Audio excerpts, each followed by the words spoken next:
भगवान श्री कृष्ण के 5 अनमोल वचन।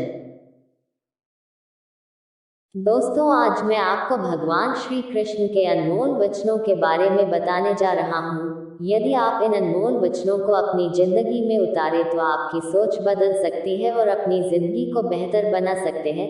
भगवान श्री कृष्ण के बारे में हम सब ने सुना है और कई बार पढ़ा है कि भगवान श्री कृष्ण को 108 नामों से जाना जाता है।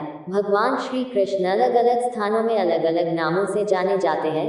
भगवान श्री कृष्ण के पिता का नाम वसुदेव था, इन्हें आजीवन वासुदेव के नाम से जाना गया था। तो चलिए उन अनमोल वचनों के बारे जानते हैं। वन, शांति से भी दुखों का अंत हो जाता है और शांतचित मनुष्य की बुद्धि शीघ्र ही स्थिर होकर परमात्मा से युक्त हो जाती है। श्री कृष्ण। टू, क्यों व्यर्थ की चिंता करते हो? किससे व्यर्थ में डरते हो? कौन तुम्हें मार सकता है?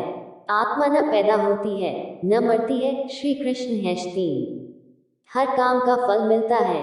इस जीवन में न कुछ होता है न व्यर्थ होता है। श्री कृष्ण। चार, विषयों का चिंतन करने से विषयों की आसक्ति होती है। आसक्ति से इच्छा उत्पन्न होती है और इच्छा से क्रोध होता है। क्रोध से सम्मोहन और अविवेक उत्पन्न होता है। श्री कृष्ण। पाँच, संयम का प्रयत्न करते हुए ज्ञानी मनुष्य के मन को भी चंचल इंद्रियां बलपूर्वक हर लेती हैं। जिसकी इंद्रियां वश में होती है उसकी बुद्धि स्थिर होती है। श्री कृष्ण। छह, जो भी मनुष्य अपने जीवन आध्यात्मिक ज्ञान के चरणों के लिए दृढ़ संकल्प में स्थिर है वह सामान्य रूप से संकटों के आक्रमण को सहन कर सकते हैं और निश्चित रूप से खुशियां और मुक्ति पाने के पात्र हैं। श्री कृष्ण। सात, जब तुम्हारी बुद्धि मोह रूपी दलदल को पार कर जाएगी उस समय तुम शास्त्र से सुने गए और सुनने योग्य वस्तुओं से भी वैराग्य प्राप्त करोगे। श्री कृष्ण। आठ, केवल कर्म करना ही मनुष्य के वश में है, कर्मफल नहीं।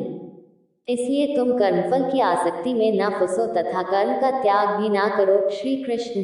नौ, तुम्हारा क्या गया जो तुम रोते हो? तुम क्या लाए थे जो तुमने खो दिया? तुमने क्या पैदा किया था जो नाश हो गया?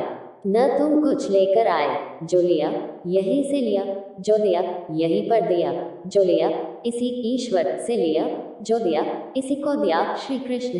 10, जो मन को नियंत्रित नहीं करते उनके लिए ये शत्रु के समान कार्य करता है। श्री कृष्ण। 11, खाली हाथ आए और खाली हाथ वापस चले। जो आज तुम्हारा है कल और किसी का या परसों किसी और का होगा। तुम इसे अपना समझकर मग्न हो रहे हो। श्री कृष्ण। 12, सुख दुख लाभ हानि और जीत हार की चिंता न करके मनुष्य को अपनी शक्ति के अनुसार कर्तव्य कर्म करना चाहिए। ऐसे भाव से कर्म करने पर मनुष्य को पाप नहीं लगता। श्री कृष्ण। 13, जो हुआ वह अच्छा हुआ, जो हो रहा है वह अच्छा हो रहा है, जो होगा वह भी अच्छा ही होगा। तुम भूत का पश्चाताप न करो, भविष्य की चिंता न करो, वर्तमान चल रहा है। श्री कृष्ण। 14, क्रोध से भ्रम पैदा होता है, भ्रम से बुद्धि व्यग्र होती है।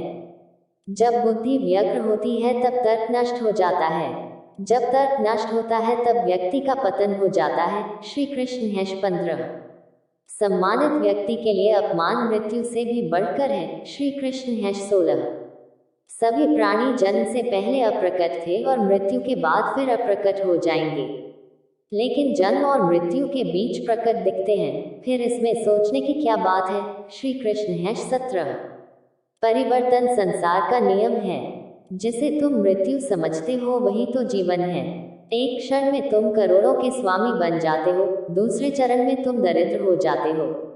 श्री कृष्ण। 18, शस्त्र आत्मा को काट नहीं सकते, अग्नि इसको जला नहीं सकती, जल इसको गीला नहीं कर सकता और वायु इसे सूखा नहीं सकती। श्री कृष्ण। 19, जैसे मनुष्य अपने पुराने वस्त्रों को उतार कर दूसरे नए वस्त्र धारण करता है वैसे ही आत्मा मृत्यु के बाद अपने पुराने शरीर को त्याग करने से ही प्राप्त करती है। श्री कृष्ण।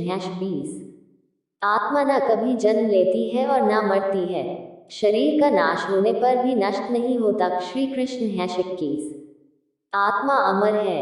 जो लोग इस आत्मा को मारने वाला या मरने वाला मानते हैं वे दोनों ही नासमझ है। आत्मा न किसी को मारती है और न ही किसी के द्वारा मारी जा सकती है। श्री कृष्ण। 22, न ये शरीर तुम्हारा है न तुम शरीर के हो, यह अग्नि, जल, वायु, पृथ्वी, आकाश से मिलकर बना है और इसी में मिल जाएगा। परंतु आत्मा स्थिर है, फिर तुम क्या हो? श्री कृष्ण _23।